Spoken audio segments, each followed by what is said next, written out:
You look at your bank account, your relationships, and your struggles, and you think these are things happening to you. James Allen revealed a terrifying but liberating truth. They are not happening to you. They are happening from you. Your life is not a lottery, it is a mirror. Every circumstance you face, every door that opens or slams shut, every person who enters or abandons your existence, these are not random events orchestrated by fate or chance. They are precise reflections of the invisible architecture of your inner world, the hidden garden of thoughts you have been cultivating in the darkness of your consciousness. The man staring back at you from the mirror of your circumstances is not a stranger imposed upon you by the universe. He is the inevitable manifestation of the mental seeds you planted yesterday, last month, last year, and every moment since you first learned to think. Most people spend their lives trying to change the reflection in the mirror without changing the face in front of it. They work harder, accumulate more strategies, adopt new techniques, and yet the reflection remains stubbornly the same or mutates into new forms of the identical suffering. You cannot scrub the dirt off your reflection. You must wash your face.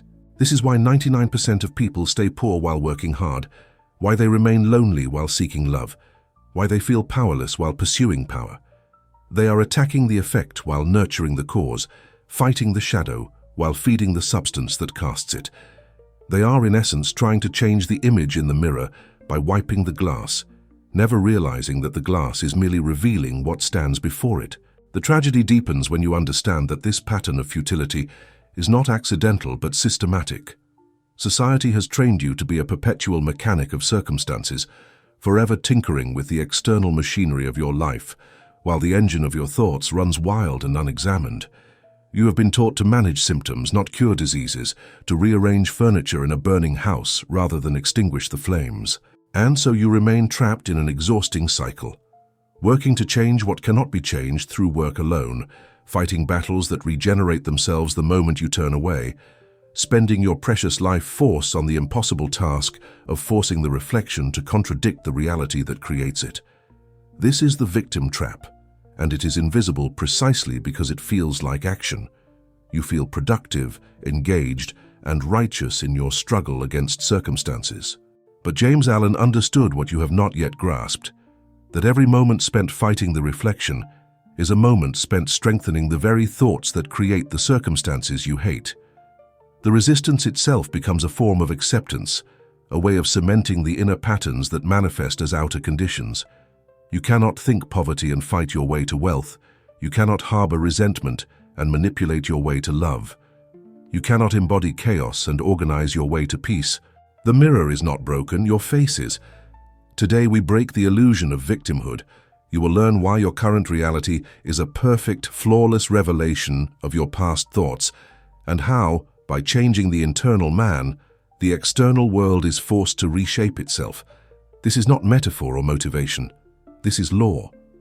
James Allen called it the law of revelation, and it operates with the same ruthless precision as gravity or thermodynamics. Just as the oak cannot help but grow from the acorn, your circumstances cannot help but grow from your consistent thoughts.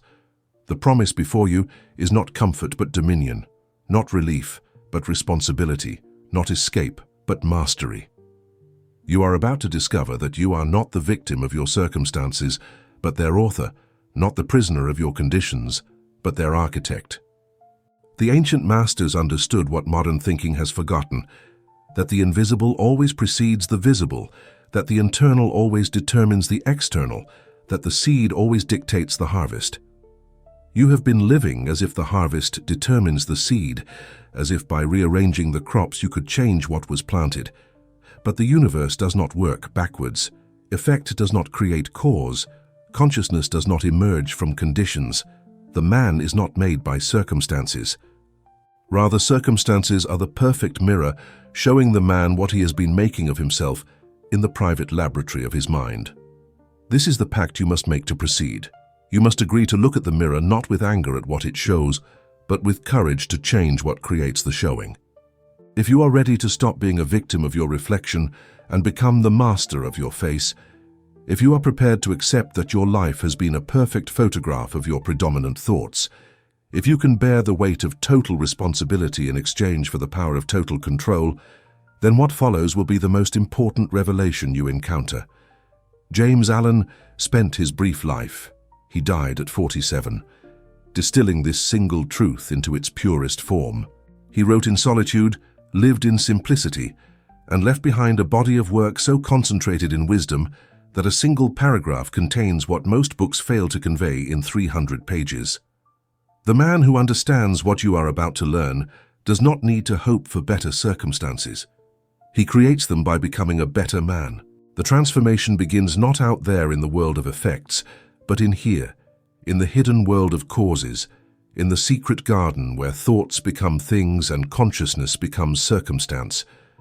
Subscribe now, because what you are about to discover will either liberate you completely or disturb you so profoundly that you will never see your life the same way again. James Allen's most famous maxim echoes through time with the force of revelation. Circumstance does not make the man, it reveals him to himself. These 9 words contain the entire architecture of human destiny, the complete blueprint of success and failure, the master key to every locked door in your existence. Most people read this phrase and nod in superficial agreement, but they do not grasp its devastating implications. They do not understand that Allen is not offering perspective or philosophy. He is describing a law of nature as immutable as the relationship between seed and harvest, as inevitable as the connection between flame and heat. When he says circumstance reveals the man, he means that your external world is a perfect diagnostic tool, an infallible mirror that cannot lie, cannot flatter, and cannot be manipulated. Consider what this means in practical terms. Every circumstance you currently inhabit, your financial state, your relationships, your health, your opportunities, your limitations, is not a random collection of unrelated events. It is a comprehensive report card, a detailed readout of your habitual thoughts, your dominant beliefs, your unconscious assumptions, and your hidden self-concept. The universe is not punishing you or rewarding you, it is showing you. It is holding up a mirror and saying, "This is what you have been thinking. This is who you have been being. This is the consciousness you have been maintaining." The circumstances of your life are the visible manifestation of the invisible you, the tangible evidence of your intangible mental habits, the objective confirmation of your subjective inner world. This revelation terrifies most people because it destroys their most cherished illusion, the illusion of victimhood. As long as you believe that circumstances make the man, you can maintain the comforting fiction that you are an innocent bystander in your own life, that your suffering is unjust, that your poverty is imposed, that your loneliness is undeserved, that your failures are the fault of forces beyond your control. This belief allows you to avoid the most painful confrontation possible, the confrontation with your own responsibility. But Allen strips away this comfortable lie with surgical precision. He forces you to face the truth that you are not the victim of your circumstances, but their source, not the effect but the cause, not the receiver but the transmitter. The mechanism of this revelation operates through the law of correspondence, which Allen understood intuitively even if he never used that precise term. Your outer world corresponds to your inner world with mathematical precision. If your thoughts are anxious, your circumstances will reflect anxiety. If your beliefs are limited, your opportunities will reflect limitation. If your self-concept is poverty, your bank account will reflect poverty. This is not mysticism, it is mechanics. The universe is not a random chaos generator. It is an echo chamber, a feedback system, a perfect mirror that returns to you exactly what you project into it. You cannot think small and live large. You cannot feel unworthy and attract worthiness. You cannot maintain victim consciousness and experience victory. The reflection must match the face. But here is where Allen's insight becomes revolutionary. If circumstance reveals the man, then by studying your circumstances, you can discover precisely what thoughts and beliefs you have been unconsciously maintaining. Your poverty reveals your hidden belief in scarcity. Your toxic relationships reveal your hidden belief in unworthiness. Your stagnant career reveals your hidden fear of visibility or responsibility. Your circumstances are not obstacles to be overcome. They are messages to be decoded, signals to be interpreted, clues to be followed back to their source in consciousness. Every problem in your external world is actually a solution in disguise, a breadcrumb trail leading you back to the exact thought pattern that needs correction. Most people never make this connection. They see poverty and think, I need more money. They see loneliness and think, I need better people. They see failure and think, I need better strategies. But Alan understood that these solutions attack the reflection, not the source. The real solution is always internal, always a matter of consciousness, always a question of becoming rather than acquiring. You do not need more money. You need to become the kind of man whose thoughts naturally create abundance. You do not need better people. You need to become the kind of person whose consciousness naturally attracts quality relationships. You do not need better strategies. You need to become the kind of thinker whose mind naturally generates successful outcomes. This is why circumstance is revelation rather than punishment. It is not meant to destroy you, but to inform you, not to break you, but to educate you, not to condemn you, but to redirect you. Every difficult circumstance is the universe tapping you on the shoulder and saying, your thinking is off. Adjust here. Every painful situation is a course correction signal, a feedback mechanism designed to guide you toward alignment between your consciousness and your desires. The man who understands this stops resenting his circumstances and starts studying them. He stops fighting the mirror and starts examining his face. He stops being angry at the revelation and starts being grateful for the information. Alan took this concept further than most modern teachers dare to go. He insisted that there are no exceptions to this law, no victims of circumstance, no innocent sufferers of unjust conditions. Every person, without exception, is exactly where their predominant thoughts have placed them. The wealthy man thinks wealthy thoughts habitually, automatically, unconsciously. The poor man thinks poor thoughts with the same consistency. The successful person maintains a success consciousness as naturally as breathing. The failure maintains a failure consciousness with equal constancy. Neither is aware they are doing this because thoughts, over time, become invisible to the thinker. They sink into the subconscious and operate automatically, generating circumstances that perfectly match their quality and nature. This is perhaps the most difficult truth to accept, that your circumstances are not accidents or injustices, but perfect correlations, not random misfortunes but logical outcomes, not undeserved suffering but inevitable results of invisible causes you yourself have set in motion.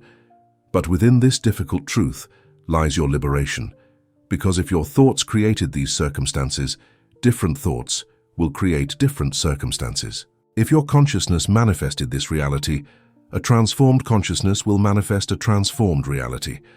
If you are the cause, you are also the cure. The moment you stop seeing yourself as the victim of the mirror and recognize yourself as the face in front of it, everything changes. Not because the law changes, the law is eternal, but because you finally understand how to work with it rather than against it. Alan's maxim is not a consolation, it is a challenge. It says, stop looking at your circumstances as things that happened to you and start seeing them as things that emerged from you. Stop treating your life as a random series of events and start recognizing it as a perfectly ordered sequence of effects flowing from causes you planted. Stop waiting for circumstances to change so you can be different and start being different so circumstances must change. This is the shift from victim to master, from effect to cause, from passenger to driver. This is the moment when you stop living life as something that happens to you and start living it as something that happens through you. The man who truly grasps this principle never complains about his circumstances again, because complaint would be as absurd as complaining about his reflection while making ugly faces in the mirror. He never blames external forces again, because blame would be as pointless as blaming the thermometer for registering the temperature. He never feels victimized again, because victimhood would be as irrational as feeling victimized by his own shadow. Instead, he accepts total responsibility for his total reality, knowing that this acceptance is not a burden, but the prerequisite for power. The universe does not respond to victims, it responds to creators, and you cannot be a creator while believing yourself to be a victim. James Allen understood that most people resist this truth, not because it is complex, but because it is simple. It is easier to believe in a complicated world of random chaos where suffering is meaningless and circumstances are arbitrary. That world allows you to remain passive, to stay comfortable in your powerlessness, to avoid the terrifying responsibility of conscious creation. But Alan offers you the harder path, the path of awakening to your own causative power, the path of recognizing that you are not a leaf blown by the winds of fate, but the wind itself. Your circumstances do not make you, they reveal you. And the moment you change what is being revealed, the moment you transform the consciousness that creates the reflection, the mirror has no choice but to show you a new face. This is the foundation upon which everything else rests. Until you accept that circumstance reveals rather than creates, you will remain trapped in the exhausting futility of trying to control effects while ignoring causes. But once you accept this truth, once you truly internalize it, you gain access to a power that most people never discover. The power to reshape reality by reshaping yourself, to recreate circumstances by recreating consciousness, to manifest a new world by becoming a new man. This is not magic, it is mechanics. This is not wishful thinking, it is lawful operation. This is not theory, it is the way the universe actually works. The unshakable logic of Alan's system rests on a single, devastating analogy that he returns to again and again: the garden. He asks you to consider your mind as a garden and your thoughts as seeds. This is not poetic flourish. It is precise instruction. A garden does not care whether you plant flowers or weeds. The soil does not judge the seed. It simply provides the conditions for growth, nourishing whatever is planted with equal impartiality. If you plant thorns, you will harvest thorns. If you plant roses, you will harvest roses. The soil, the universe, consciousness, the subconscious mind, is utterly neutral, absolutely impartial, perfectly responsive. It takes what you give it and returns it multiplied. Every action and condition in your life is a flower or a weed that grew from a hidden seed of thought. You may hate the weed of poverty, but you are watering the seed of fear or unworthiness every day. You may despise the weed of loneliness, but you are fertilizing the seed of rejection or unworthiness with every thought of, "I am not enough." You may loathe the weed of failure, but you are cultivating the seed of doubt and limitation with every mental rehearsal of what might go wrong. The garden does not care about your preferences. It does not care that you want roses while planting thorns. It simply grows what you plant, waters what you tend, and manifests what you nurture in the darkness of your unconscious attention. This is why positive thinking alone fails most people. They try to plant a few seeds of positive thoughts while allowing a jungle of negative thoughts to grow unchecked. They affirm abundance for 5 minutes in the morning and then spend the remaining 15 hours worrying about scarcity, complaining about lack, and rehearsing scenarios of financial disaster. They plant one rose seed and 10,000 thorn seeds, then wonder why their garden produces mostly thorns. The soil does not average your seeds. It grows them all. And the predominant crop will always be determined by the predominant seed, by the thoughts you think most consistently, most habitually, most automatically, when your conscious guard is down. Alan's genius was recognizing that most people are entirely unconscious of what they are planting. They do not realize that every thought is a seed, that every mental image is a blueprint, that every emotion is a watering can either nourishing desired plants or unwanted weeds. They move through their days, scattering seeds randomly, unconsciously, automatically, and then they stand shocked and outraged when their garden produces chaos. They blame the soil for growing thorns, never realizing that thorns are what they planted. They curse the universe for delivering poverty, never recognizing that poverty consciousness is what they cultivated. They rage against their circumstances, never understanding that circumstances are simply the harvest season, revealing what was planted during the invisible season of thought. The logic becomes unshakable when you grasp this. The universe cannot give you what you do not think. It is not withholding from you, it is responding to you. It is not denying your desires, it is manifesting your consciousness. If your consciousness is fear, the universe delivers fearful circumstances. If your consciousness is lack, the universe delivers scarcity.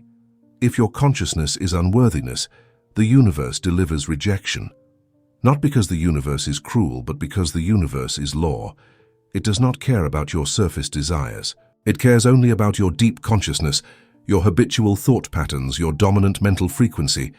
It is a mirror, not a wishing well. It reflects. It does not interpret. It shows. It does not judge. This is why affirmations fail for most people. They stand in front of the mirror saying, "I am wealthy, I am worthy, I am powerful," while their actual face, their actual consciousness, their actual habitual thought patterns is screaming the opposite. The mirror does not lie to make you feel better. It shows what is actually there. If your predominant consciousness is poverty, no amount of surface affirmations will change the reflection until you change the face. You must become the thing you claim to be, not merely recite the words. The seed must change before the harvest changes. The consciousness must transform before the circumstances transform. Alan understood that this system is not cruel. It is perfect. It is not unfair. It is absolutely just. Because it means that no one can prevent your success except you, and no one can guarantee your success except you. You are not at the mercy of the economy, the government, your background, your circumstances, or any external force. You are at the mercy of your own habitual thoughts, your own maintained consciousness, your own cultivated mental garden. This is simultaneously the most terrifying and the most liberating truth imaginable. Terrifying because it removes all excuses, all blame, all comfort in victimhood. Liberating because it places all power, all control, all creative authority directly in your hands. The soil simply returns what you plant. It does not judge, it reveals. This is the unshakable logic that destroys all arguments for victimhood, all claims of injustice, all protests of "why me?" The answer to "why me?" is always, because this is what you planted. The circumstances you hate are the weeds that grew from the seeds of thought you scattered unconsciously.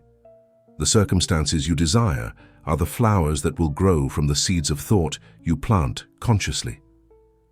There is no mystery here, no randomness, no cosmic injustice. There is only law, seed and harvest, thought and circumstance, consciousness and reality. Most people never accept this logic fully because acceptance requires confronting a painful truth, that they have been complicit in their own suffering, that they have been watering their own weeds, that they have been the unconscious architect of their own misery.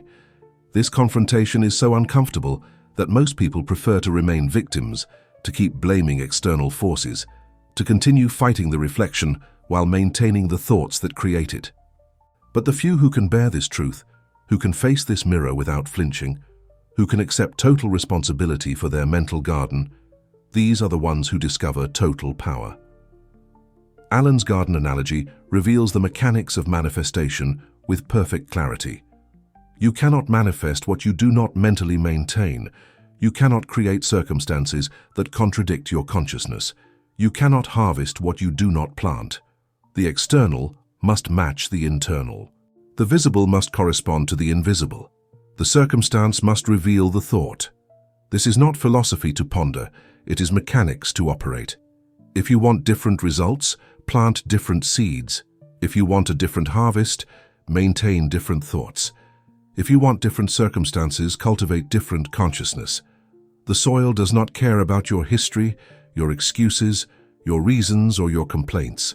It only cares about what you plant right now, what you water consistently, what you nurture habitually. This is the unshakable logic that Alan offers. Your life is a perfect garden, growing exactly what you planted. If you do not like the garden, stop cursing the soil and start changing the seeds. Stop fighting the harvest and start transforming the planting. Stop raging at the circumstances and start examining the consciousness that creates them. The garden is not your enemy, it is your teacher. The reflection is not your problem, it is your diagnostic tool. The circumstance is not your prison, it is your revelation. And the moment you understand this fully, you stop being a victim of life and become a master of it. The logic is simple but not easy. It requires constant vigilance, ruthless honesty, and the courage to accept that you are the sole gardener of your mind. No one else can plant in your garden. No one else can pull your weeds. No one else can tend your crops. This is your garden, your responsibility, your power and your destiny. Alan hands you the seeds and the tools and the instructions, and then he steps back and waits to see if you will do the work. Because the soil simply returns what you plant. It does not judge, it does not discriminate, it does not play favorites. It is the most perfectly fair system imaginable. Everyone gets exactly what they cultivate. The wealthy cultivate wealth consciousness. The poor cultivate poverty consciousness. The successful cultivate success consciousness. The failures cultivate failure consciousness. The circumstances are just the report card showing you what grade of consciousness you have been maintaining. If you can accept this logic, truly accept it, not just intellectually agree with it, you gain access to a power that most people never touch. Because once you know that circumstances flow from consciousness, you know that by changing your consciousness, you change your circumstances. You stop trying to manipulate the harvest and start transforming the seeds. You stop fighting the reflection and start perfecting the face. You stop being a reactor to circumstances and become a creator of them. This is the foundation. This is the unshakable logic. This is the law that James Allen spent his life teaching. The soil simply returns what you plant, and you are the gardener. The first revelation that Allen forces upon you is perhaps the most difficult to accept. Suffering is not punishment, it is guidance.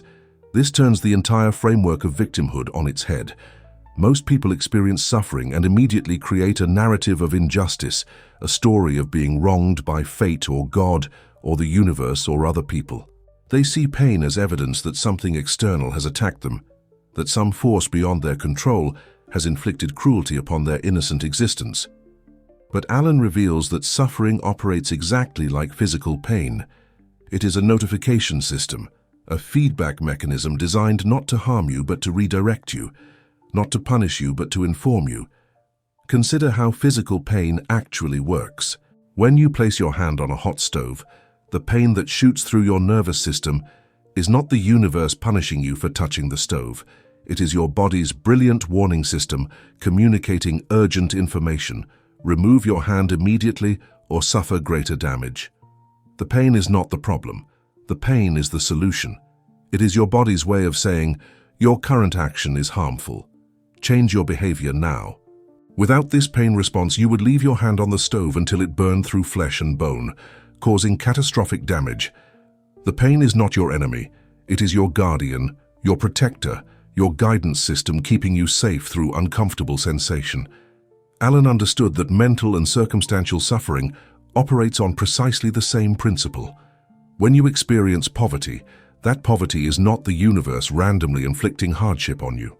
It is your consciousness creating a painful circumstance to tell you your thinking is wrong, your beliefs about wealth are incorrect, your relationship with money needs correction. Just as fire burns your hand to tell you pull back, poverty burns your life to tell you your thinking patterns are destructive. The poverty itself is not the core problem. The poverty is the symptom revealing the problem, the alarm sounding to wake you up to the invisible error in your consciousness. This reframing is revolutionary because it transforms suffering from meaningless cruelty into meaningful communication. Every painful circumstance becomes a teacher. Every difficulty becomes a message. Every struggle becomes a clue pointing you back to the exact thought pattern or belief system that needs correction. You are not suffering because you are unlucky or cursed or abandoned by providence. You are suffering because your consciousness has drifted into error, and suffering is the mechanism by which reality alerts you to this drift.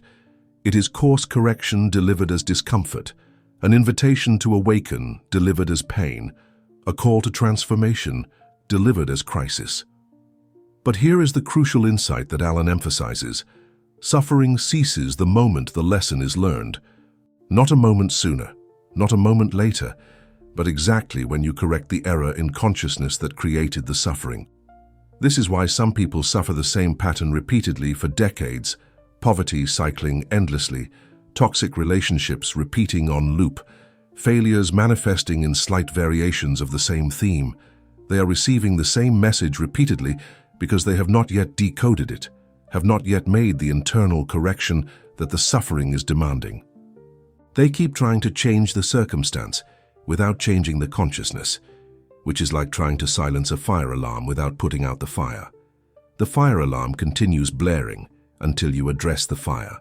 Your suffering continues manifesting until you address the thought error. This is not cruelty, this is compassion. The universe will not let you remain comfortable in consciousness patterns that harm you. It will keep creating uncomfortable circumstances until you wake up, until you look inward, until you find and correct the error. Most people interpret this as evidence that life is unfair, that they are cursed, that nothing works for them. But Alan reveals it as evidence of a perfectly tuned guidance system that refuses to let you stay lost, that persistently, relentlessly, lovingly redirects you through the language of discomfort. This is why resenting your suffering is futile and counterproductive. Resenting suffering is like resenting the fire alarm for being loud while your house burns. The alarm is not the problem. The alarm is trying to save you. Your poverty is trying to save you from poverty consciousness. Your loneliness is trying to save you from unworthiness consciousness. Your failure is trying to save you from limitation consciousness. The suffering is the cure disguised as the disease, the solution disguised as the problem, the teaching disguised as the torture. But most people are so busy hating the suffering that they never receive the message it carries. Alan insists that this revelation requires a complete reversal of your relationship with difficulty. Instead of asking, "Why is this happening to me?" you must ask, "What is this revealing to me?" Instead of fighting the circumstance, you must examine the consciousness. Instead of resenting the pain, you must decode the guidance. Every difficult circumstance becomes an opportunity for diagnosis, a chance to discover exactly where your thinking has gone wrong, precisely which belief needs correction, specifically which fear or limitation or unworthiness you have been unconsciously maintaining. This is not about blaming yourself or engaging in self-punishment. It is about recognizing that the universe is not attacking you. It is communicating with you. It is not your enemy. It is your teacher. It speaks through circumstances because circumstances are the only language that penetrates the defenses of the ego, the only message that breaks through the comfortable illusions of unconscious living. You can ignore your thoughts, you can rationalize your beliefs, you can deny your fears, but you cannot ignore poverty, loneliness, failure, or suffering. These circumstances force attention, demand response, require you to look at what you have been avoiding. The liberation in this revelation is profound. It means your suffering always has meaning, always has purpose, always has a cure. You are not randomly afflicted. You are specifically guided. Every pain points to a particular error. Every difficulty reveals a distinct correction. And the moment you make that correction, the moment you identify and transform the thought pattern creating the suffering dissolves. Not because you manipulated circumstances, but because you eliminated the cause. The alarm stops when the fire is extinguished. The suffering stops when the lesson is learned. This is not theory. This is mechanics. But this mechanics requires your participation. The universe can create painful circumstances to get your attention, but it cannot force you to decode the message. It can make you uncomfortable enough to look inward, but it cannot force you to see what is there. It can show you the reflection of your consciousness through the mirror of circumstances, but it cannot force you to change the face. Free will means you can continue suffering indefinitely, can keep receiving the same message forever, can refuse to learn the lesson and keep experiencing the pain. The universe will never violate your sovereignty. It will guide, but it will not force. It will teach, but it will not compel. This is why Alan says that men remain bound, because they are anxious to improve their circumstances, but unwilling to improve themselves. They want the suffering to stop, but they do not want to learn what the suffering is teaching. They want the poverty to end, but they do not want to examine the thoughts that create poverty. They want different results, but they do not want to become a different person. And so they remain locked in the cycle, experiencing the same suffering in different forms, receiving the same message through different circumstances, being taught the same lesson through escalating pain. The way out is not through fighting the suffering, but through learning from it. Not through resenting the circumstance, but through examining the consciousness. Not through blaming external forces, but through accepting internal responsibility. Suffering is guidance, and guidance requires a student willing to learn. If you resist the lesson, the suffering persists. If you receive the lesson, the suffering dissolves. This is the first revelation, and it destroys the victim narrative completely. You are not suffering because life is cruel. You are suffering because life is wise, because the universe loves you enough to make you uncomfortable in error rather than let you remain comfortable in destruction. The moment you understand that suffering is the universe speaking to you, not attacking you, everything shifts. You stop fighting your circumstances and start studying them. You stop resenting your difficulties and start mining them for wisdom. You stop seeing yourself as a victim of random cruelty and start recognizing yourself as a student in a perfectly designed curriculum. Every pain becomes a pointer. Every struggle becomes a clue. Every difficulty becomes a diagnostic tool, revealing exactly where your consciousness needs transformation. This is not easy teaching. It requires you to face uncomfortable truths about yourself, to admit errors you would rather deny, to take responsibility you would rather avoid. But it is liberating teaching, because it means your suffering is never meaningless, your pain is never pointless, and your circumstances are never without purpose. You are not lost, you are being guided. You are not abandoned, you are being taught. You are not cursed, you are being corrected. And the moment you cooperate with this correction, the moment you stop fighting the fire alarm and start putting out the fire, your life transforms. James Allen discovered this truth not through theory, but through observation. He watched people suffer the same patterns repeatedly, watched them rage against circumstances that kept regenerating, watched them exhaust themselves fighting effects while nurturing causes. And he saw that the rare few who stopped fighting and started learning, who stopped blaming and started examining, who stopped resenting and started correcting, these were the ones who broke free, not because circumstances suddenly favored them, but because they finally understood what circumstances were trying to teach them. They learned the lesson, and the suffering, having served its purpose, dissolved like morning mist under the rising sun. Suffering ceases the moment the lesson is learned. Remember this, internalize this, live by this. Because once you grasp that every pain is a teacher and every difficulty is a guide, you stop being a victim and become a student. And the student, unlike the victim, graduates. The victim stays trapped in repetitive suffering, cursing the circumstances that repeatedly manifest. The student uses suffering as information, decodes the message, makes the correction, and moves forward into new circumstances that reflect the new consciousness. This is the first revelation, and it is the foundation for everything that follows. The second revelation addresses the most common complaint in human history. Why do bad things happen to good people? This question has tortured philosophers and theologians for millennia, has shaken faith, has caused endless crises of meaning. Allen's answer is shocking in its directness. The question itself is based on a false premise. We do not know the hidden thoughts of the good man. We see only the surface, the mask, the external presentation. We observe the outward behaviors and assume we understand the inward reality. But Allen insists that the law of revelation acts on the inner reality, not the outer mask, on the actual consciousness, not the performed personality. Consider the man who appears honest in all his dealings, who pays his debts, who keeps his word, who seems to embody integrity. Yet this same man may be inwardly consumed by envy every time he sees someone more successful. He may be corroded by resentment toward those who have what he lacks. He may be poisoned by a secret sense of unworthiness that whispers he does not deserve abundance. Outwardly, he performs goodness. Inwardly, he maintains the consciousness of lack, limitation, and unworthiness. Which reality does the universe respond to? Which consciousness creates circumstances? The answer is always the internal, always the hidden, always the actual state of mind, rather than the projected image of virtue. This is why external morality alone does not create prosperity or peace.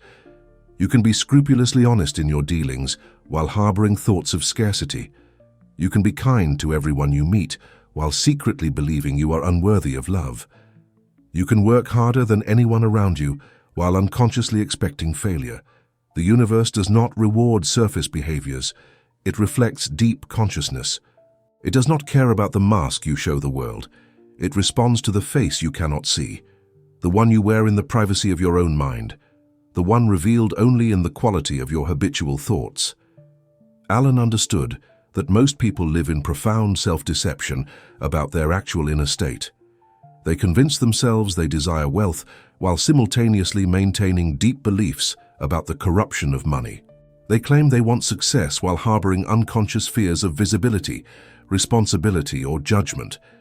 They insist they seek love while believing at depths they cannot access that they are fundamentally unlovable. The conscious desire and the unconscious belief contradict each other, and in every case the unconscious wins. The deeper consciousness always determines the circumstance, no matter what the surface mind claims to want. This is the good man fallacy, the assumption that because someone appears good externally, they must maintain good consciousness internally. But Alan reveals that goodness of character is measured not by external behaviors, but by internal states, not by what you do in public, but by what you think in private, not by how you appear to others, but by how you appear to yourself in the unguarded moments when the masks drop. A man may be outwardly successful and inwardly miserable because his success came from consciousness patterns that create achievement but not fulfillment. Another man may be outwardly struggling but inwardly transforming because his struggles are revealing and correcting the deep errors that, once addressed, will unleash unprecedented success. The universe sees through all deception because the universe is not observing your performance. It is reading your frequency. Consciousness cannot lie. Thought cannot pretend. Belief cannot fake. You can fool other people with your masks and performances, but you cannot fool the law of revelation. It responds not to who you pretend to be, but to who you actually are in the depths of your mind. This is why two people can take identical actions and get completely different results. The actions spring from different consciousness. One person's actions flow from confidence, worthiness, and expectation of success. The other person's identical actions flow from fear, unworthiness, and expectation of failure. Same actions, different consciousness, different results. This revelation destroys the modern obsession with technique and strategy. People search desperately for the right method, the perfect system, the secret formula, believing that if they just find the right actions to take, success will follow. But Alan understood that actions are symptoms, not causes. Two men can follow identical business strategies, and one thrives while the other fails. Why? Not because the strategy is flawed, but because the consciousness executing the strategy differs. The successful man operates from a consciousness of abundance, worthiness, and expectation. The failing man operates from a consciousness of scarcity, unworthiness, and doubt. The strategy is neutral. The consciousness determines the result. This is why good things happening to bad people is not evidence of cosmic injustice. We do not know what good and bad actually mean in terms of consciousness. The person who appears bad externally may maintain powerful internal states, unshakable confidence, total self-acceptance, absolute certainty of their right to abundance. These consciousness patterns create success regardless of external morality. The person who appears good externally may maintain destructive internal states, constant self-doubt, chronic unworthiness, persistent fear of lack. These consciousness patterns create struggle regardless of external virtue. Alan is not endorsing immorality. He is revealing that morality without consciousness transformation is insufficient for manifestation.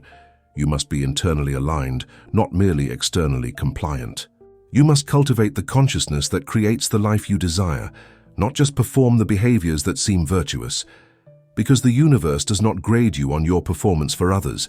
It reflects back to you the state of consciousness you maintain for yourself. The man who is secretly envious will struggle with abundance no matter how honest his dealings. The man who is deeply confident will attract success no matter how questionable his external behaviors might appear to conventional morality. This is uncomfortable teaching because it reveals that you cannot hide from yourself. You cannot maintain poverty consciousness internally while performing success consciousness externally and expect to manifest success. The internal always wins. The hidden always determines. The actual state of mind always creates the actual state of circumstances. This is why examining your results is so valuable. Your results reveal your actual consciousness, not your claimed consciousness, not your desired consciousness, but your real, maintained, habitual consciousness. When bad things happen to someone who appears good, the truth is that their hidden consciousness is creating these circumstances as revelation, as teaching, as course correction. The circumstances are not unjust, they are diagnostic. They are showing the person what they could not see on their own, that despite their outward goodness, there is an inward error that needs correction. The bad things are actually good things in disguise, opportunities for the person to discover and transform the hidden thoughts creating unwanted results. But most people never make this connection. They remain convinced of their own inner goodness, blame external forces for their circumstances, and never discover the actual consciousness patterns that need transformation. This is why Alan insists on ruthless self-honesty. You must be willing to look beneath your surface thoughts to the deeper beliefs, beneath your conscious desires to the unconscious fears, beneath your claimed values to your actual operating assumptions. This requires courage, because it requires admitting that you have been wrong, that your consciousness has been in error, that the person you believed yourself to be does not match the consciousness you have actually been maintaining. But this admission is not defeat, it is the beginning of mastery, because once you see the actual error, you can correct it. Once you identify the hidden belief creating unwanted circumstances, you can transform it. The good man who suffers is receiving the same gift as the bad man who suffers, the gift of revelation, the opportunity to see what is actually happening in consciousness rather than what appears to be happening in performance. The circumstances are the mirror, and the mirror always tells the truth. It does not care about your reputation, your intentions, your efforts, or your self-concept. It simply reflects the actual state of your predominant consciousness. And this reflection, though sometimes painful to witness, is the most valuable gift you can receive, because it shows you exactly what needs to change.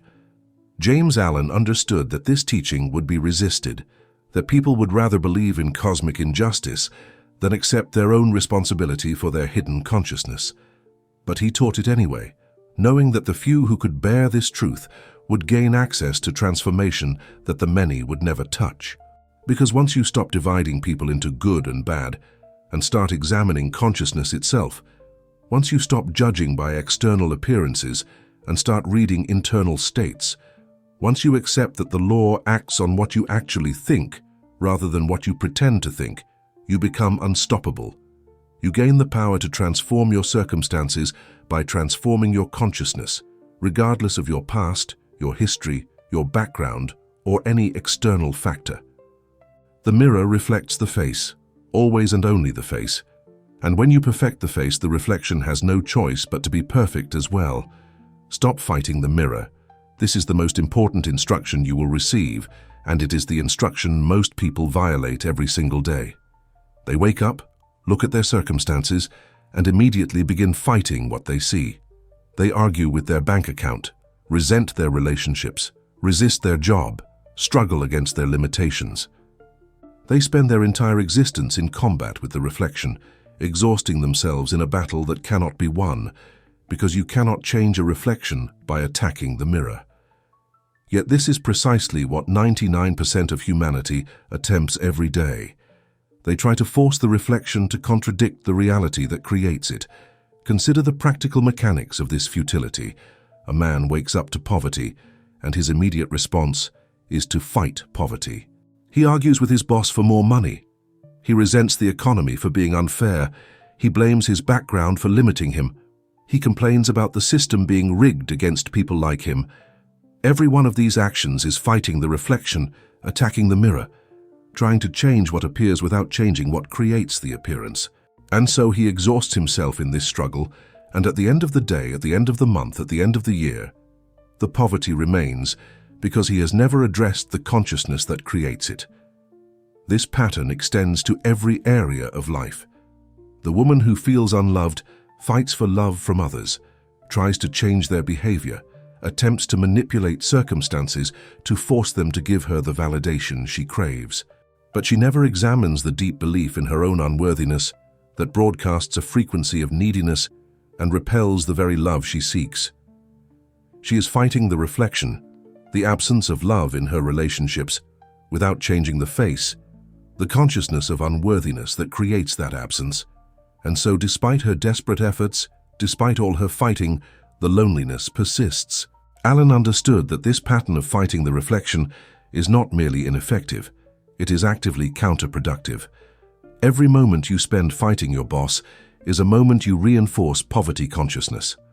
Every argument about unfairness strengthens victim consciousness. Every complaint about the system deepens limitation consciousness. Fighting the reflection does not change it.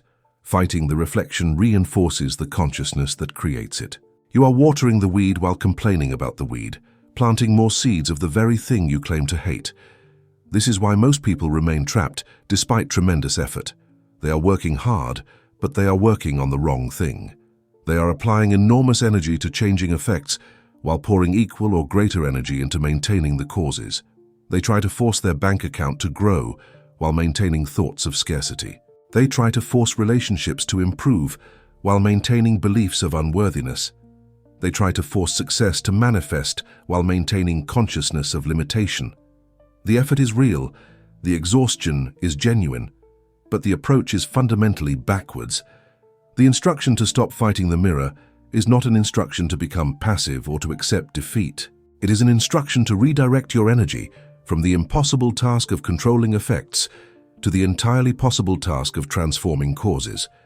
It is a shift from trying to change the reflection to changing the face, from manipulating circumstances to transforming consciousness, from fighting what is to becoming what creates what you desire.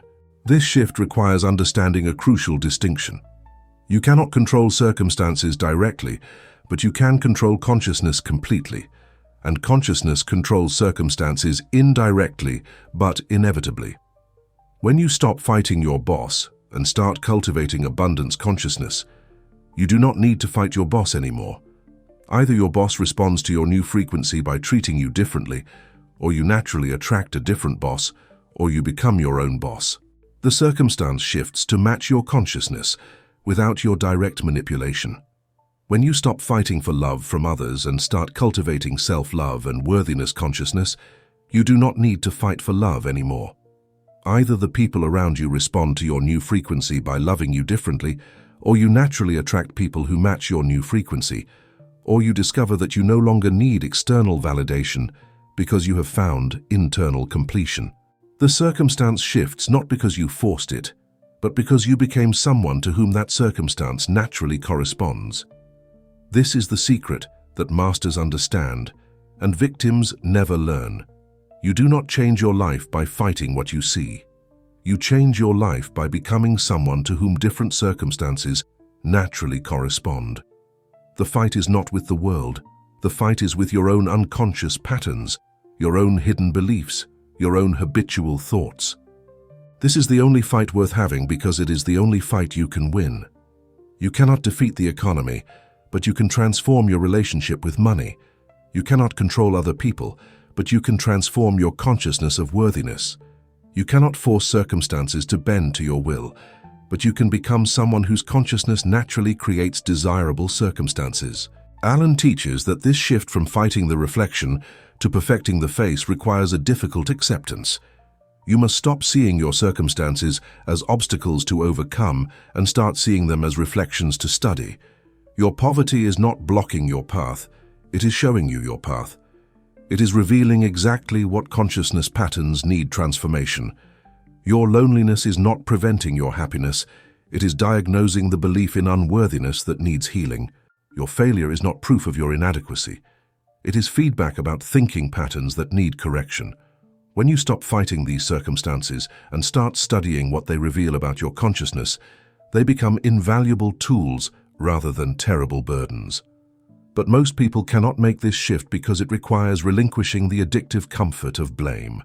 Fighting the reflection allows you to blame external forces, the economy, the system, other people, your background, bad luck.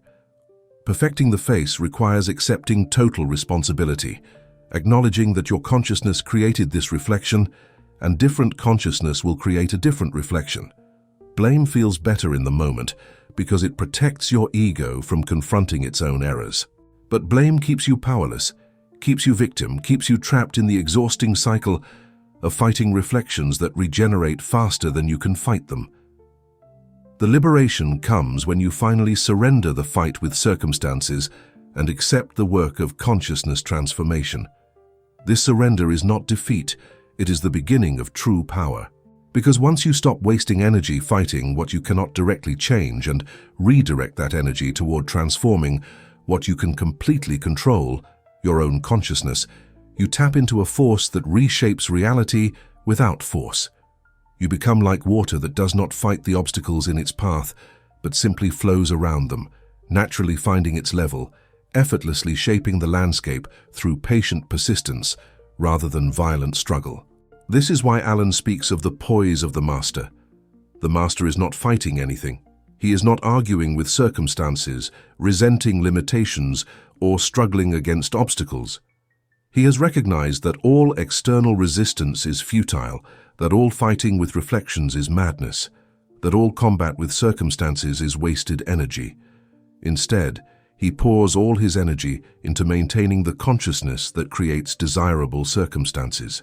He cultivates inner states with the same care a gardener tends plants, knowing that the outer world must eventually reflect the inner world, that circumstances must eventually correspond to consciousness, that the mirror must eventually show the perfected face. Stop fighting your boss. Stop resenting the economy. Stop arguing with your spouse. Stop struggling against your circumstances. These are all reflections, and reflections do not change through combat. They change through transformation of what creates them. Every moment you spend fighting the reflection is a moment you strengthen the consciousness that creates what you hate. Every moment you redirect from fighting effects to transforming causes is a moment you move toward the life you actually desire. This is not passive acceptance of circumstances, it is active transformation of consciousness. This is not giving up, it is waking up to where real power lives. The mirror is not your enemy. The reflection is not your problem. Your circumstances are not opposing you, they are revealing you. They are showing you, with perfect accuracy, the consciousness you have been maintaining. And the moment you stop fighting what they show and start transforming what creates the showing, everything changes. Not because you forced change through struggle, but because you became someone to whom different circumstances naturally correspond. This is the refinement, from fighter to transformer, from victim to master, from prisoner of circumstances to creator of consciousness. Stop fighting the mirror, perfect the face. The reflection has no choice but to follow. The method is internal silence and restructuring. After you stop fighting the mirror, after you accept that circumstances reveal rather than create, after you understand that transformation happens from the inside out rather than the outside in, the question becomes practical. How exactly do you transform consciousness? Alan's answer is both simple and demanding. You must cultivate what he calls the poise of the master, a state of internal calm, firmness, and certainty that remains unshaken by external chaos. This is not a technique to practice occasionally, it is a consciousness to maintain constantly. It is not something you do, it is something you become. The poise of the master begins with internal silence. Most people live in constant internal noise, worrying about tomorrow, rehashing yesterday, judging what is, fearing what might be, resenting what was, craving what is not. This noise is not harmless background chatter. It is the signal you broadcast into the universe, the frequency you emit that returns as circumstances. Every worried thought is a seed of scarcity. Every resentful thought is a seed of conflict. Every fearful thought is a seed of limitation. The internal noise is the programming that creates your external reality, and as long as the noise continues, the programming continues generating the same results. Internal silence is not the absence of thought. It is the presence of chosen thought.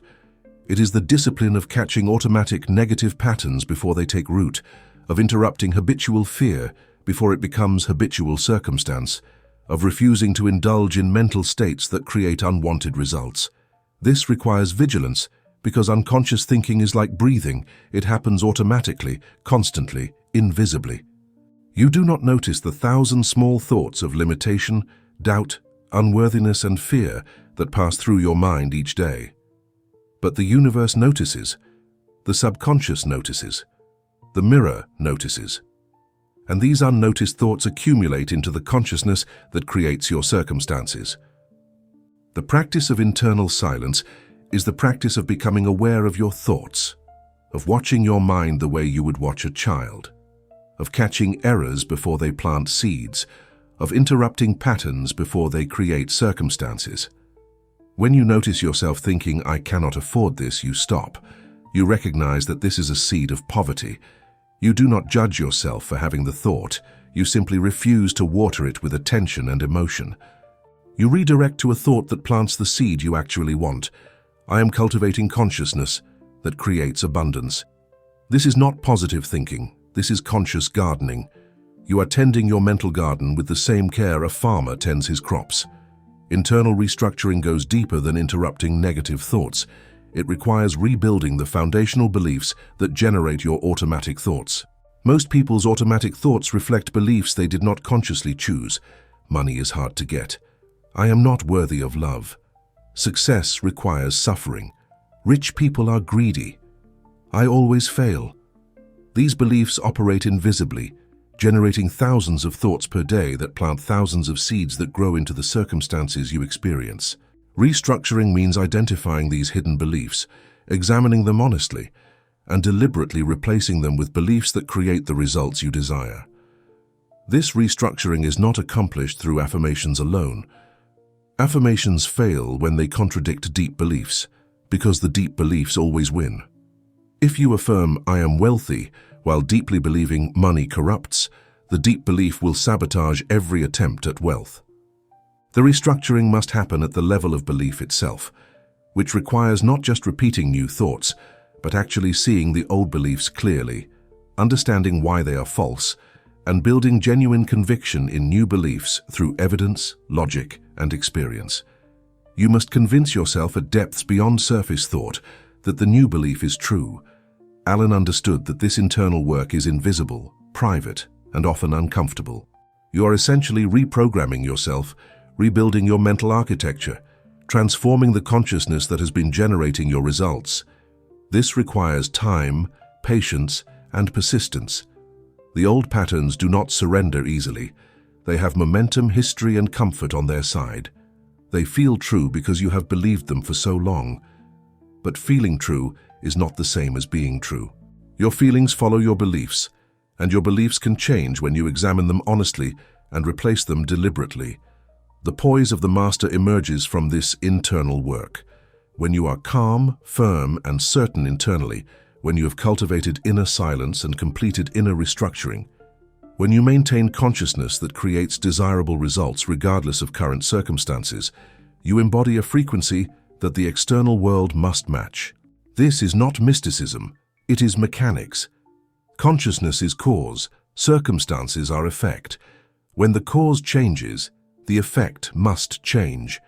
When you become internally someone to whom success naturally corresponds, external circumstances have no choice but to reorganize themselves to match this internal reality. This is why Alan says the chaos outside must order itself. It is not that you force order through control or manipulation. It is that order is the natural state of circumstances when consciousness is ordered. Chaos in circumstances always reflects chaos in consciousness. When you achieve internal poise, when you are no longer anxious, desperate, fearful, or doubting, the external chaos has no matching frequency to lock onto.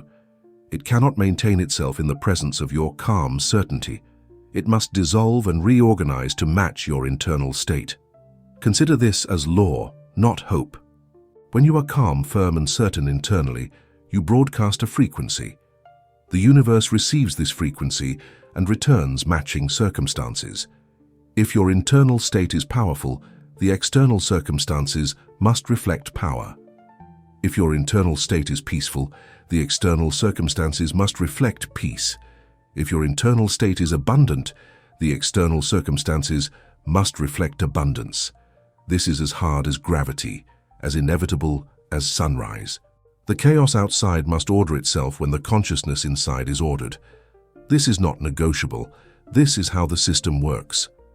But most people never achieve this internal poise because they are constantly reactive to external circumstances.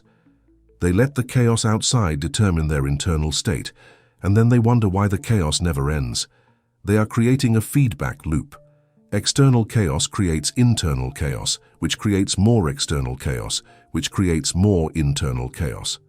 The loop continues until someone breaks it by refusing to let external circumstances dictate internal states.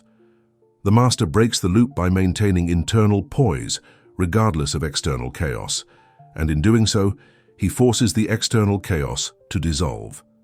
This is the refinement that separates masters from victims. The victim's internal state is controlled by external circumstances. The master's external circumstances are controlled by internal state. The victim looks at poverty and becomes internally poor, anxious, desperate, fearful. The master maintains internal wealth, calm, certain, abundant in consciousness, and poverty has no choice but to dissolve in the presence of this consciousness. The external must match the internal. It is law as hard as gravity. Alan offers this as both promise and demand. The promise is that when you cultivate the poise of the master, when you achieve internal silence, complete internal restructuring, and maintain calm certainty regardless of current circumstances, the external world is forced to reshape itself to match your consciousness. The demand is that you must do this internal work consistently, persistently, and without wavering based on current circumstances. You must hold the frequency even when the reflection has not yet changed. You must maintain the consciousness even when circumstances seem to contradict it. You must trust the law even when immediate evidence suggests it is not working. This is the test that most people fail. They cultivate internal poise for a day or a week, see that circumstances have not yet changed, and then abandon the internal work to return to fighting the reflection. They do not understand that there is always a lag between changing consciousness and seeing changed circumstances, that the seed must be in the ground for a season before the harvest appears, that the law operates with perfect timing, but not always immediate timing. The master maintains internal poise not because circumstances have changed, but because he understands that maintaining internal poise is what causes circumstances to change. If you want a new reflection, you must present a new face to the mirror. You cannot present the face for 5 minutes and expect the reflection to change permanently. You must become the face, must maintain it constantly, must embody it so completely that it is no longer effort, but nature. When calm certainty becomes your natural state rather than a practiced technique, when internal silence becomes automatic rather than forced, when your restructured beliefs operate as invisibly as your old beliefs once did, that is when transformation becomes inevitable and permanent. This is the silent shift that Alan teaches, from external manipulation to internal transformation, from fighting reflections to perfecting consciousness, from trying to control circumstances to becoming someone to whom desirable circumstances naturally correspond. It is silent because no one sees the work. It is invisible because it happens in the privacy of your own mind. But it is the most powerful work possible because it operates at the level of cause rather than effect, at the level of consciousness rather than circumstances, at the level of creation rather than reaction. Master this, and you master your life. Ignore this, and you remain forever imprisoned in the exhausting futility of fighting reflections that regenerate faster than you can fight them. The price of power is absolute responsibility. This is the gate that prevents most people from ever accessing true mastery. They stand at the threshold. They glimpse the power that comes from understanding that consciousness creates circumstances. They see the possibility of transformation, and then they recoil when they understand what this power demands: the complete and total relinquishment of blame. You cannot access the power to create your circumstances while maintaining the comfort of blaming anything or anyone for your circumstances. The two states are mutually exclusive. The universe does not grant creative authority to those who refuse to accept creative responsibility. Consider the stark clarity of this exchange. The moment you realize, I caused this, you simultaneously realize, I can cure this. These two revelations are inseparable, two sides of the same coin, the complete package that cannot be divided. Most people want the second revelation, the power to cure, to change, to transform, without accepting the first revelation, the responsibility for having caused. But the universe does not allow this selective acceptance. You cannot claim creative power over your future while denying creative responsibility for your past. If you insist you did not create your current circumstances, you simultaneously prove you cannot create different circumstances. If external forces created your poverty, external forces must cure your poverty, and you are powerless. This is why victimhood is so seductive and so destructive. Victimhood feels good because it protects your ego from confronting painful truths, that your thinking was wrong, that your beliefs were limiting, that your consciousness was creating the very circumstances you hated. As long as you can blame the economy, the system, other people, your background, bad luck, or any external force, you can maintain the illusion that you are innocent, that you did everything right, that you are simply the unfortunate recipient of unjust circumstances. This illusion protects your ego but destroys your power, because if you did not create it, you cannot change it. If you are merely a victim of external forces, you must wait for external forces to save you. Alan understood that this waiting is what keeps most people trapped forever. They wait for the economy to improve before feeling abundant. They wait for people to love them before feeling worthy. They wait for circumstances to grant them permission to embody success consciousness. But circumstances never grant this permission, because circumstances are effects, not causes. They are reflections, not realities. They are results, not sources. Waiting for circumstances to change before changing consciousness is like waiting for your reflection to smile before you smile. The reflection cannot move first. The face must move, and the reflection must follow. The transition from victimhood to mastery happens in a single moment of revelation, but it is a moment most people spend their entire lives avoiding. It is the moment when you stop defending your innocence and accept your responsibility. When you stop explaining why you could not and admit you did not. When you stop blaming circumstances for your results and recognize your consciousness as the cause. This moment is simultaneously the most painful and the most liberating experience possible. Painful because it requires admitting you have been wrong, that you wasted years fighting effects while nurturing causes, that you created your own suffering through invisible thought patterns. Liberating because it means you are not powerless, not trapped, not dependent on external forces to save you. That moment, that single moment of accepting absolute responsibility, is the moment a man becomes a master. Not because he suddenly acquires new abilities, not because the universe suddenly favors him, but because he finally understands where power lives. Power lives in consciousness, in the thoughts you think, in the beliefs you maintain, in the internal states you cultivate. It does not live in circumstances, in other people's actions, in economic conditions, or in any external factor. The master knows this. The victim does not. The master has accepted that he created his current reality through past consciousness, and will create his future reality through present consciousness. The victim still believes that reality happens to him rather than from him.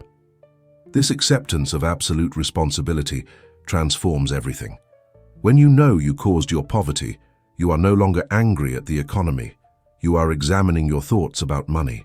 When you know you caused your loneliness, you are no longer resentful of others. You are healing your beliefs about worthiness. When you know you caused your failure, you are no longer making excuses. You are correcting your consciousness patterns.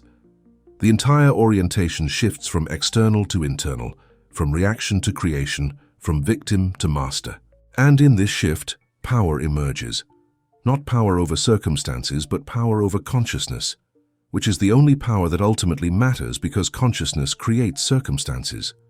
But this power comes with a demand. You can no longer blame anyone, ever, for anything. Not your parents for your childhood, not your spouse for your unhappiness, not your boss for your poverty, not the system for your limitations, not the economy for your struggles, not bad luck for your failures. You must accept that every circumstance you experience is a reflection of consciousness, that every condition in your life corresponds to thoughts you have maintained, that every result you see is an effect of causes you planted. This acceptance is brutal in its completeness. It offers no exceptions, no excuses, no escape clauses. You are the cause, always and only, of your circumstances. Most people cannot bear this level of responsibility. They need someone to blame, something to resent, some external force to fight against. Blame gives meaning to suffering. It creates a narrative where you are the hero fighting against unjust forces rather than the creator dealing with the consequences of your own consciousness. But Alan strips away this comfortable narrative. He forces you to face the truth that there are no unjust forces, no external enemies, no circumstances that happen to you without your participation. There is only consciousness and its corresponding circumstances, thought and its inevitable harvest, seed and crop.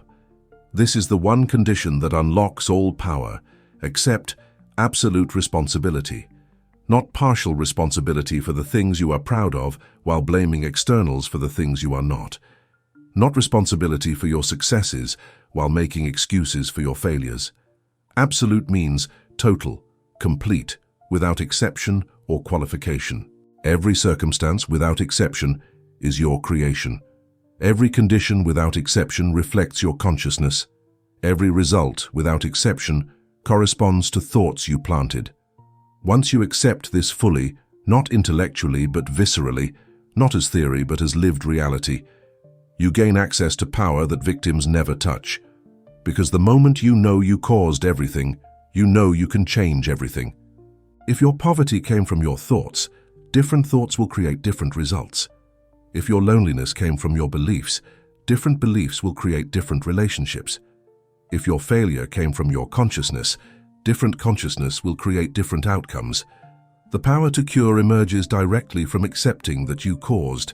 The two are inseparable, and you cannot have one without the other. This is the validation that Alan offers. Accept absolute responsibility, and you gain absolute power. Not power to control external circumstances directly, but power to control consciousness completely, which controls circumstances indirectly but inevitably. This validation destroys all victim narratives permanently. You can no longer say, "Bad things happened to me," because you recognize that things did not happen to you. They happened from you. You can no longer say, "I had no choice," because you recognize that you chose through your thoughts, even if unconsciously. You can no longer say, "It is not my fault," because you recognize that fault and responsibility are the same thing, that the person who did not intend the result but generated it through unconscious patterns is still the cause of that result. Intention does not matter. Consciousness matters. And your consciousness is always, entirely, completely your responsibility. But within this brutal truth lies the most hopeful message possible. You are not trapped.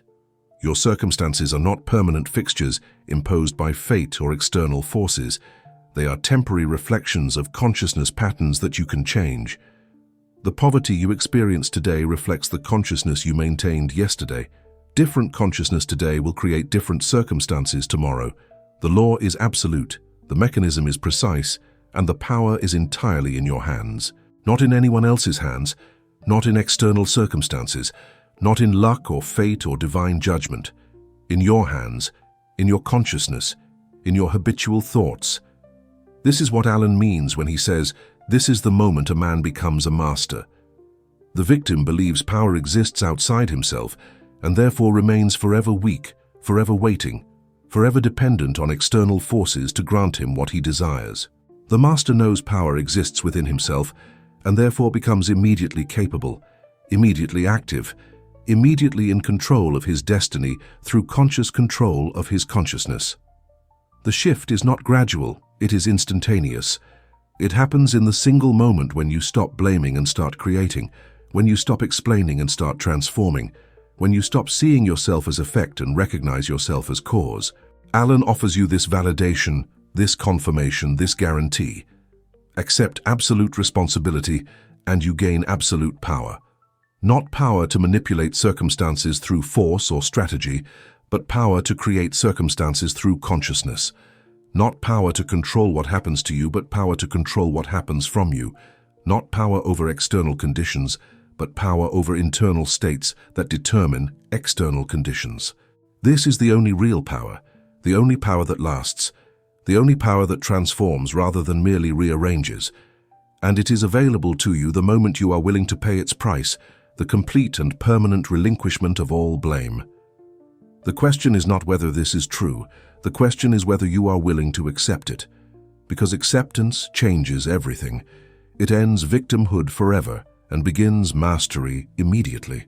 It transforms you from someone who experiences circumstances to someone who creates them, from someone who is shaped by life to someone who shapes life, from someone who is revealed by the mirror to someone who consciously chooses what the mirror reveals.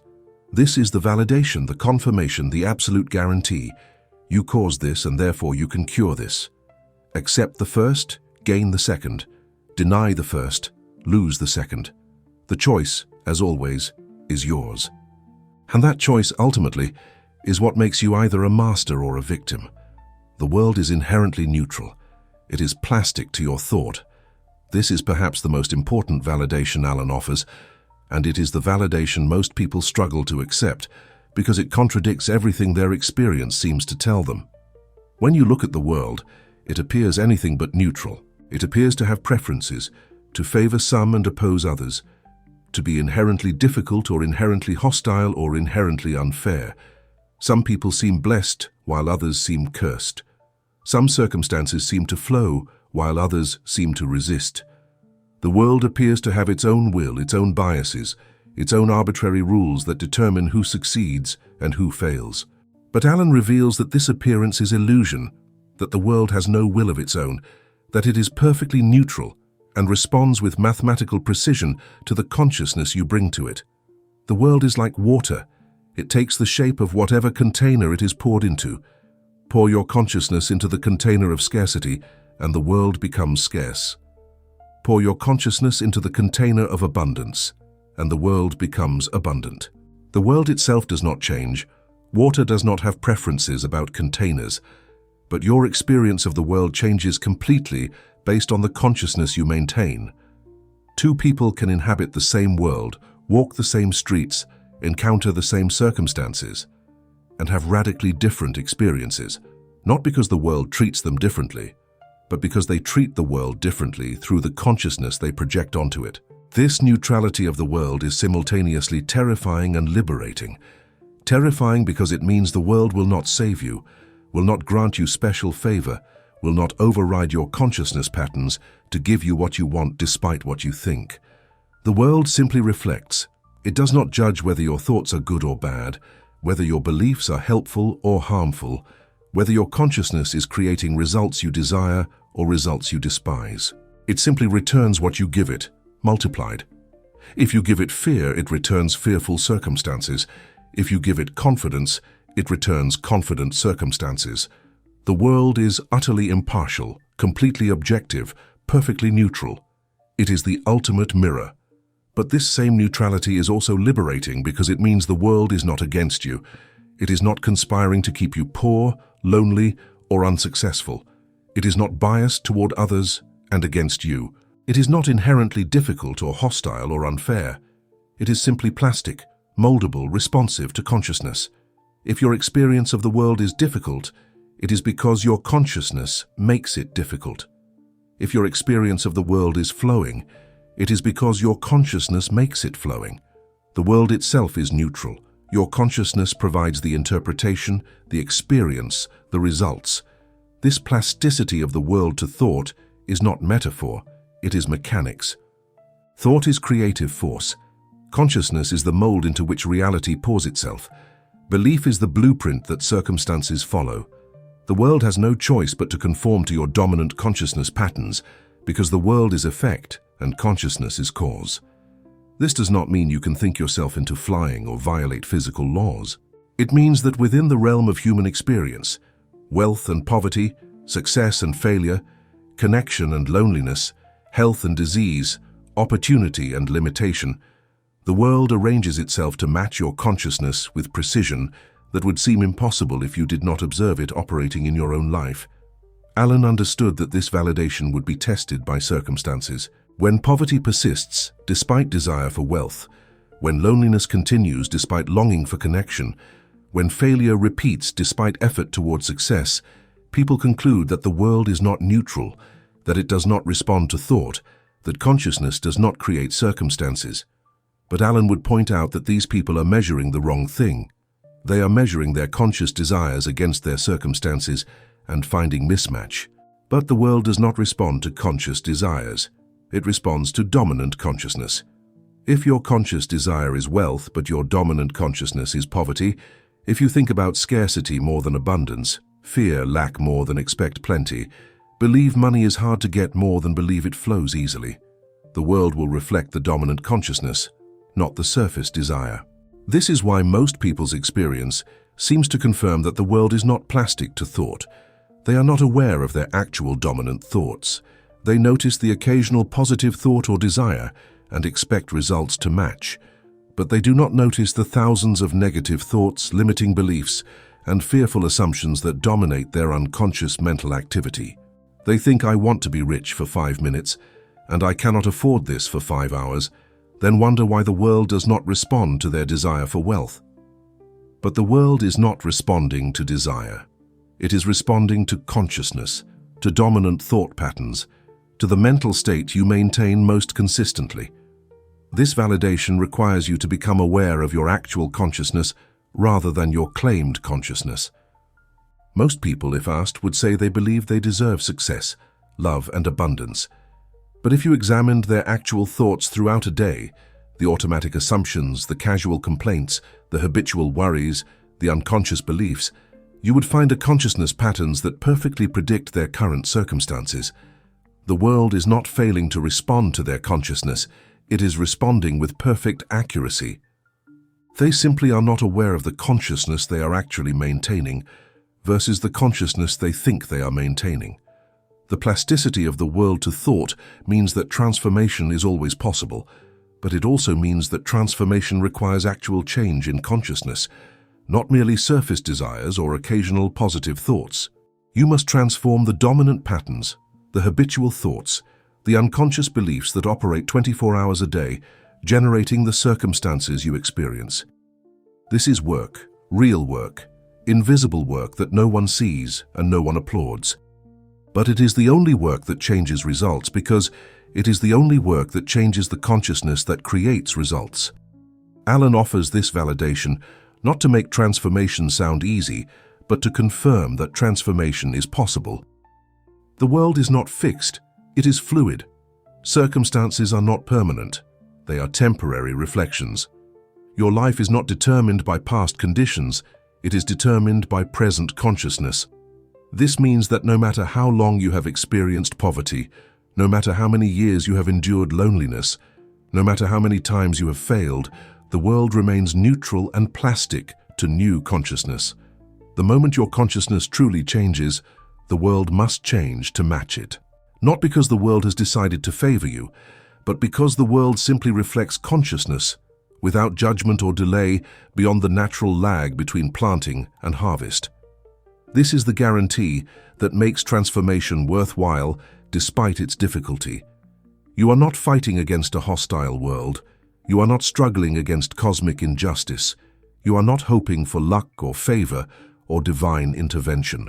You are simply working with law, with mechanics, with the neutral responsiveness of a plastic reality to conscious thought. Plant different seeds, get different crops, maintain different consciousness, experience different circumstances. The world does not care which you choose, it simply returns what you plant.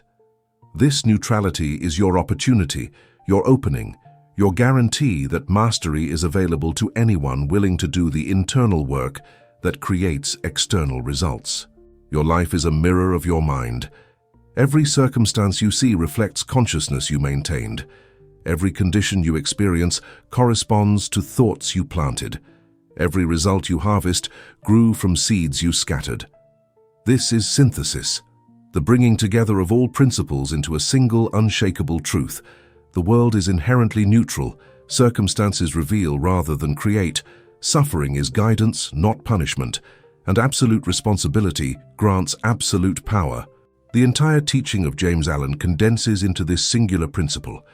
Consciousness is cause, circumstances are effect, and the relationship between them is law. The power of this synthesis lies in its completeness. You are not a victim of some forces while being master of others. You are either master or victim, creator or reactor, cause or effect. There is no middle ground, no partial responsibility, no exceptions to the law. Every circumstance without exception reflects consciousness. Every condition without exception corresponds to thought. Every result without exception grew from mental seeds. The poverty you experience is not some cosmic injustice.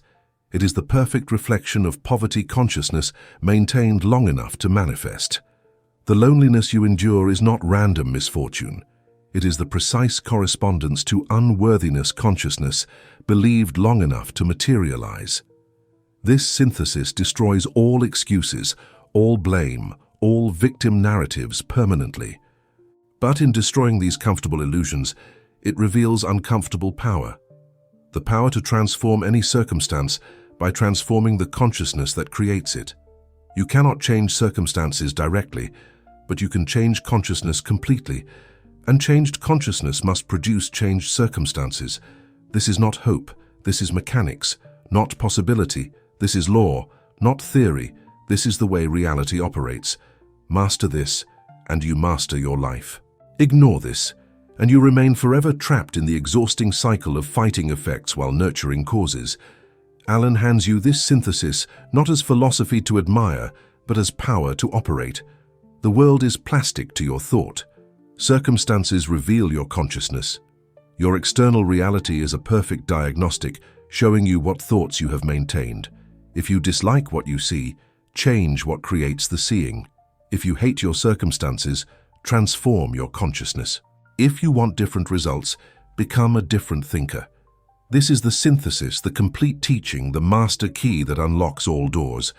Consciousness creates circumstances, always and only, without exception or delay, beyond natural timing.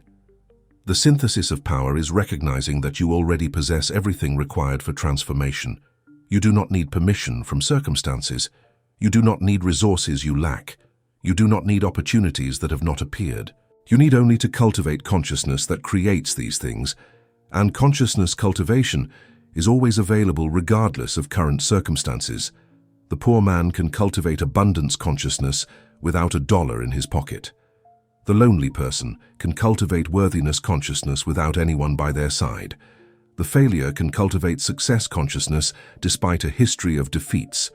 Consciousness is not built from circumstances. Circumstances are built from consciousness. Do not wish for easier circumstances. Wish for a stronger character. This instruction reverses the entire approach most people take to life. They look at their difficulties and pray for relief. They face challenges and hope for easier conditions. They encounter obstacles and wish for smoother paths. But Alan understood that this wish is not merely futile, it is counterproductive. Easier circumstances do not create stronger people. They create weaker people who remain dependent on circumstances remaining easy. The man who wishes for easier circumstances is asking to remain weak, to stay dependent, to continue needing external conditions to grant him permission to feel successful. The stronger character, by contrast, does not need circumstances to be easy. He has developed internal resources that allow him to thrive regardless of external conditions. He has cultivated consciousness that creates success from any starting point, that generates abundance from any situation, that manifests opportunity where others see only obstacles. This character is not built through easier circumstances. It is forged through difficult circumstances met with transformed consciousness rather than victim mentality. Every challenge becomes the opportunity to strengthen character. Every difficulty becomes training that builds capacity. Every obstacle becomes resistance training for consciousness. Do not pray for tasks equal to your powers. Pray for powers equal to your tasks. This is the second reversal, equally important.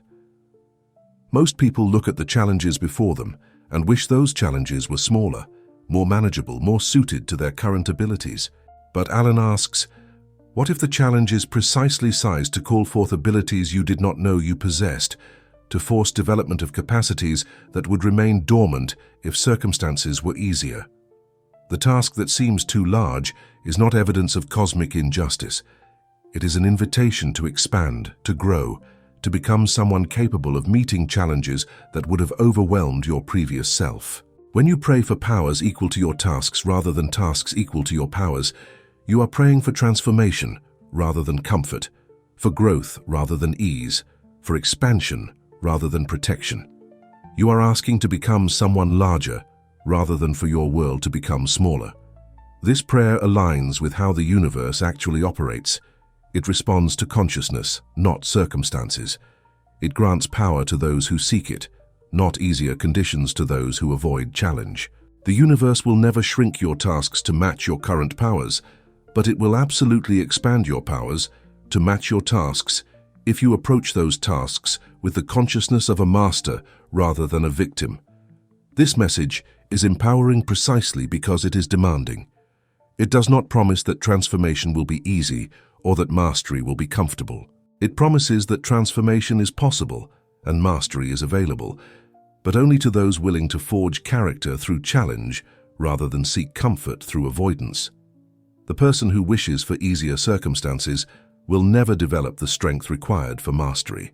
The person who cultivates stronger character discovers that circumstances naturally become easier, not because circumstances change, but because the person capable of meeting difficult circumstances finds previously difficult circumstances now effortless.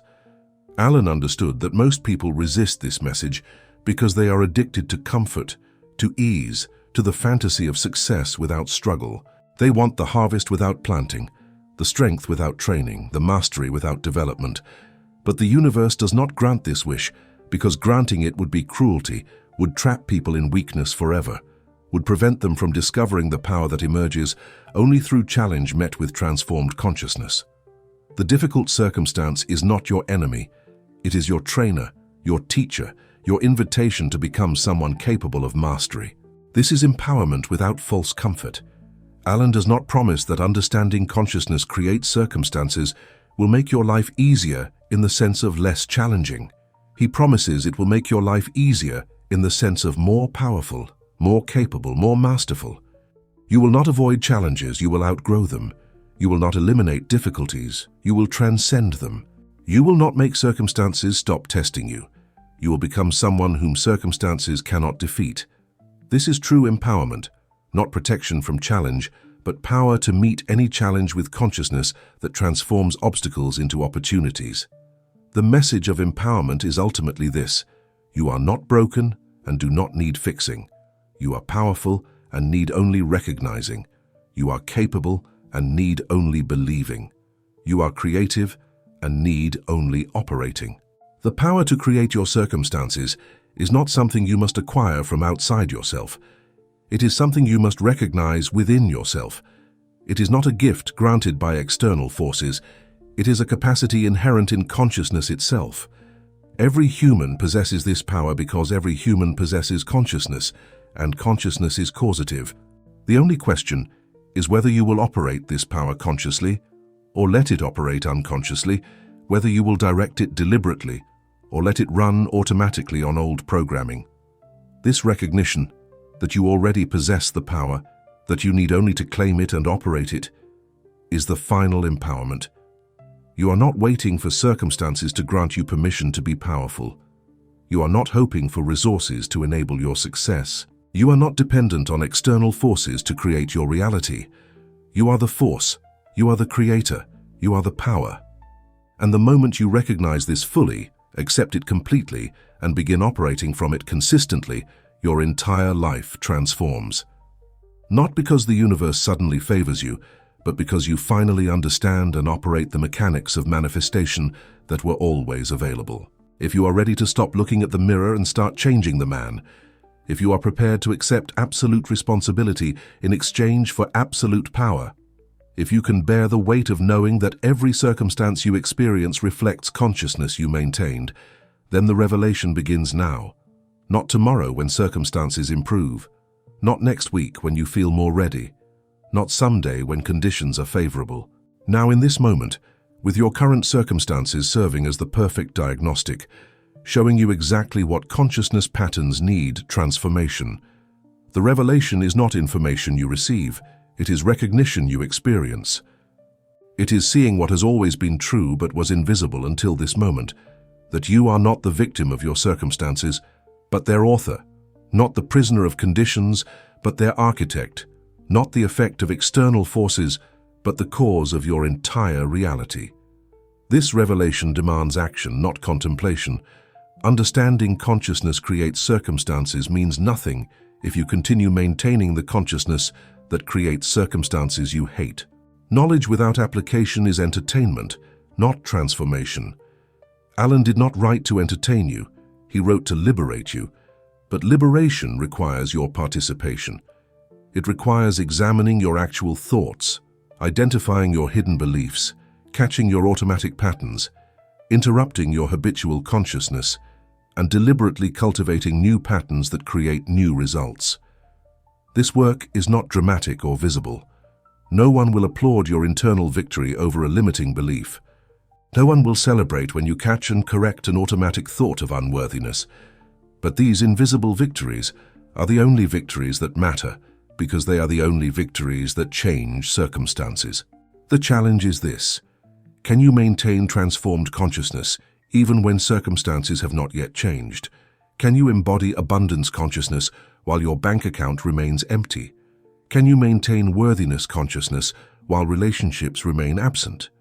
Can you hold success consciousness despite a history of failures? This is the test that separates masters from those who merely understand the teaching intellectually. The victim changes internal states based on external circumstances. The master maintains internal states regardless of external circumstances, knowing that maintaining the state is what changes the circumstances.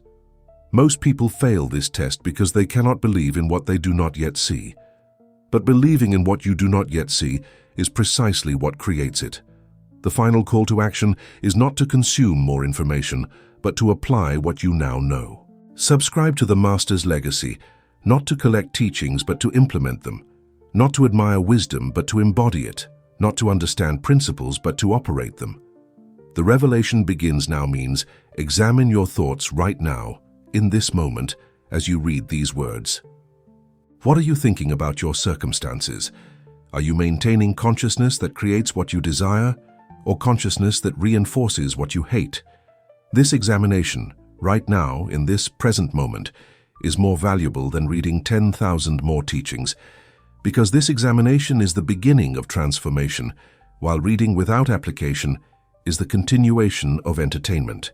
James Allen lived only 47 years, but in those years he distilled wisdom that most people never touch in twice that time. He did this not through accumulating information, but through ruthless self-examination, through applying principles in his own consciousness, through testing whether thoughts actually create circumstances, by transforming his thoughts and observing the results. His life was his laboratory, his consciousness was his experiment, and his circumstances were his data. The results validated the teaching. Consciousness creates circumstances without exception, without delay beyond natural timing, without regard for your history or your excuses or your complaints. The challenge, then, is simple but not easy. Become a scientist of your own consciousness.